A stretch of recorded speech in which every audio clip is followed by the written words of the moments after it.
আসসালামু আলাইকুম, লা ইলাহা ইল্লাল্লাহ মুহাম্মাদুর রাসূলুল্লাহ। ওই দেখেন পুলিশ বসে রয়েছে, ওই পাশে বসে রয়েছে। আমরা এখন এই জায়গায় করতেছি, আমারে দক্ষিণ পাড়ার লোকরা মেরে ফেলেছে আজকে।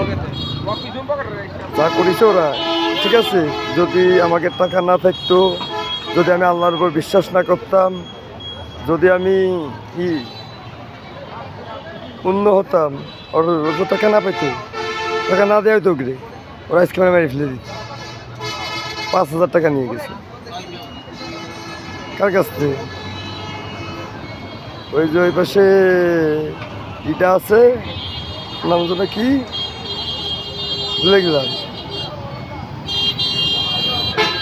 তার কাছ থেকে এই টাকা নিয়ে লোক দিয়ে গেছে। হয়তো প্রত্যেক দিন আসবে নি বিএনপির লিডাররা, এই যে কাজ কথা ছিল। সি সি সি সি এইভাবে আমার আপনি মায়ের খাওয়াইলেন, মায়ের খাওয়ানো মেরে ফেলে দেয় একই কথা।